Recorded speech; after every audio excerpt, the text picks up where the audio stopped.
सीतापुर गांव एक पहाड़ी के नीचे बसा हुआ था, जहां प्रकृति अपनी पूरी सुंदरता बिखेरती थी। चारों ओर हरियाली, खेत खलिहान और पास से बहती एक छोटी नदी गांव को जीवंत बनाए रखती थी। मैंने तुमसे कहा था ना कि इस बार धान की कीमतों में भारी उछाल देखने को मिलेगा। गांव के लोग सीधे साधे और एक दूसरे की मदद करने वाले थे। सुबह होते ही महिलाएं नदी से पानी भरने जाती, बच्चे गलियों में खेलते और किसान अपने हल लेकर खेतों की ओर जाते। ये गांव एक आत्मनिर्भर जगह थी, जहां सब अपने अपने काम में मग्न रहते थे। गांव में गोपाल नाम का एक किसान रहता था। वह मेहनती, ईमानदार और बेहद सरल स्वभाव का व्यक्ति था। उसके पास थोड़ी सी जमीन थी, जहां वह खेती करता और अपनी पत्नी लक्ष्मी और बेटे अर्जुन के साथ खुशहाल जीवन बिताता आ रहा था। लेकिन जीवन ने हमेशा उसे मुश्किलों से जूझने पर मजबूर किया। लक्ष्मी, इस बार हम अपनी जमीन पर धान की खेती करेंगे। हाँ जी, पिछली बार गन्ने की खेती करके हमें बहुत नुकसान हुआ था।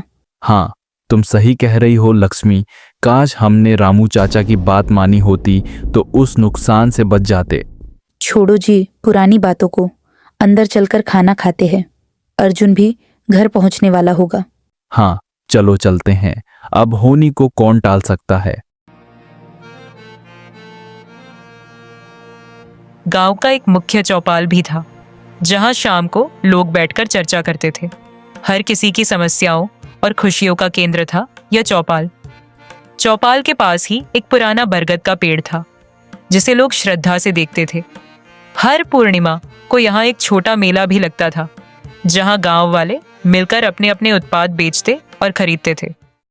इस साल जब गोपाल ने अपनी पूरी मेहनत से फसल बोई, तो गोपाल बहुत खुश था, क्योंकि पिछली बार धान के मूल्य में काफी उछाल देखने को मिला था और इस बार भी बाजार में धान की अच्छी खासी मांग थी। अगर इस बार किस्मत साथ देती है तो मैं अपने परिवार को शहर घुमाने ले जाऊंगा। धान की खेती को अभी कुछ हफ्ते ही हुए थे, पर बारिश का कोई अता पता नहीं था। एक तो मेरी किस्मत भी खराब है, ऊपर से ये बारिश भी नहीं हो रही।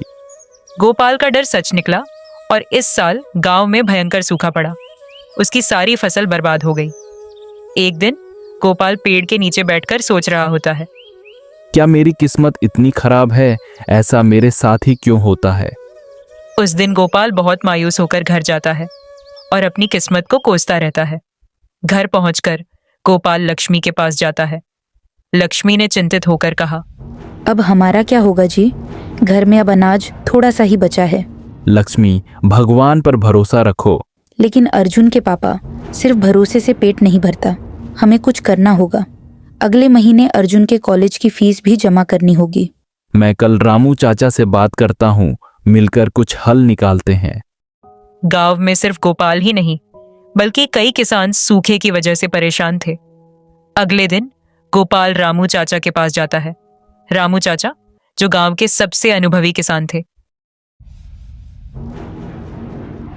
रामू चाचा, इस सूखे के कारण सारी फसल बर्बाद हो गई।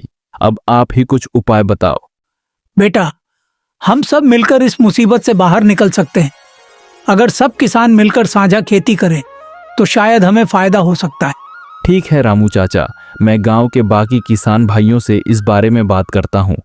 इतना कहते ही गोपाल घर की ओर निकल पड़ता है।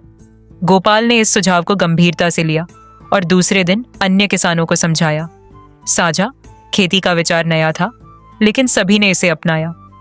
गांव के लोग आपस में बातचीत करने के बाद रामू चाचा के पास गए। रामू चाचा, यह योजना तो ठीक है, लेकिन अगर हमारी मेहनत भी बेकार गई तो क्या होगा? सुनो बेटा, मिलजुल कर काम करेंगे तो जोखिम भी कम होगा। अकेले चलने से अच्छा है कि साथ चलें।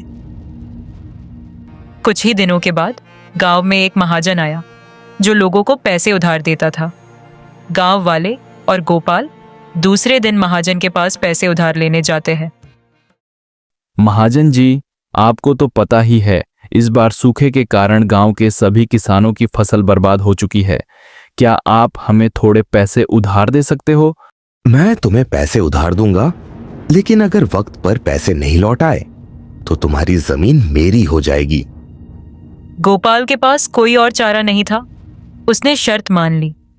गोपाल घर जाकर लक्ष्मी को सारी बातें बताता है। बातें सुनने के बाद लक्ष्मी ने डरते हुए कहा, गोपाल, इसमें बहुत बड़ा खतरा है। अगर कर्ज नहीं चुका पाए तो जमीन से भी हाथ धोना पड़ सकता है। लक्ष्मी, हमें कोशिश करनी होगी। किस्मत अच्छी रही तो सब ठीक होगा। इसके सिवा हमारे पास चारा नहीं है। गोपाल और बाकी किसानों ने पैसे लेकर दोबारा खेती शुरू की। इस बार मौसम ने साथ दिया और उनकी फसल बहुत अच्छी हुई।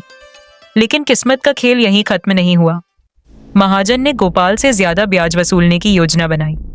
उसने फसल की कीमत कम देकर गोपाल को धोखा दिया और कहा, तुम्हारा कर्ज अभी बाकी है। अगर इसे चुकाना है तो तुम्हारी जमीन गिरवी रखनी पड़ेगी। गोपाल ने मजबूरी में अपनी जमीन गिरवी रख दी। अब उसके पास कुछ भी नहीं बचा था। वह निराश होकर घर में बैठा था। उसके पास ही अर्जुन भी बैठा हुआ था। अपने पिताजी को परेशान देखकर अर्जुन ने गोपाल से कहा, पिताजी, हम हार नहीं मान सकते। मैं कुछ काम करूंगा और हमारा कर्ज चुकाऊंगा। बेटा, तुम्हारी उम्र अब भी पढ़ाई की है। यह सब तुम्हारे लिए सही नहीं है। मैं कुछ हल देखता हूँ, तुम परेशान मत हो। पिताजी, मैं पढ़ाई भी करूंगा और काम भी। परिवार की मदद करना मेरा फर्ज है। अर्जुन ने गांव के पास के शहर में जाकर छोटे मोटे काम करना शुरू किया। उसने पढ़ाई भी जारी रखी और परिवार के लिए पैसे भी भेजे। शहर में अर्जुन की मेहनत और ईमानदारी की वजह से उसकी पहचान बन गई। एक दिन अर्जुन को एक बड़े व्यापारी ने काम पर रखा। व्यापारी ने अर्जुन के काम से खुश होकर उसकी मदद की और उसे आगे बढ़ने का मौका दिया। एक दिन व्यापारी ने अर्जुन से कहा, अर्जुन, तुम्हारी लगन देखकर मुझे यकीन है कि तुम आगे चलकर बड़ा काम करोगे। साहब, मेरे पिताजी ने मुझे सिखाया है कि काम कोई भी हो, हमें बस उसे ईमानदारी और मेहनत से करना चाहिए। काम के साथ अर्जुन ने आधुनिक खेती की पढ़ाई भी जारी रखी और खेती करने के नए तरीकों को भी खोजता रहा। अर्जुन ने न केवल अपने परिवार के लिए पैसे कमाए, बल्कि कुछ पैसे बचाकर गांव में भी मदद करना शुरू किया। गांव के लोग अर्जुन की तारीफ करने लगे। अर्जुन ने अपने अनुभवों से किसानों को सिखाया कि कैसे आधुनिक तरीके अपनाकर खेती को बेहतर किया जा सकता है। धीरे धीरे गांव में खुशहाली लौटने लगी। एक दिन रामू चाचा ने अर्जुन से कहा, बेटा, तुम्हारी मेहनत और सोच ने इस गांव को नई दिशा दी है। हम सब तुम्हारे आभारी हैं। तुम ना होते तो हमें इस संकट से कौन बचाता। चाचा, मैंने सिर्फ वही किया जो सही लगा। अगर हम सब मिलकर काम करें तो कोई भी मुसीबत हमें हरा नहीं सकती। अर्जुन की मेहनत और गोपाल की सच्चाई ने गांव में एक मिसाल कायम कर दी। गांव के लोग महाजन की चालाकी को समझ गए और सरपंच ने फैसला किया कि महाजन की जमीन कब्जाने की सारी योजनाएं अवैध थीं और महाजन को सारी जमीन लौटाने का फैसला दिया। गोपाल और गांव के लोगों को उनकी जमीन वापस मिल गई। मैंने कहा था ना लक्ष्मी, वो महाजन हमारे साथ धोखा कर रहा था। मुझे तो पहले ही शक हो गया था जब उसने जमीन लेने की बात की थी। हाँ, अब सच्चाई सामने आ ही गई। वैसे भी झूठ कितने दिनों तक छुपता। सही कहा जी, झूठ तो एक न एक दिन पकड़ा ही जाता है। इस कहानी ने यह सिखाया कि किस्मत का खेल कभी कभी कठिनाइयां लाता है, लेकिन सच्चाई, मेहनत और धैर्य से उसे बदला जा सकता है।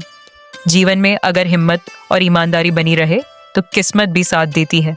संघर्ष, सहयोग और नई सोच से हर समस्या का समाधान निकाला जा सकता है।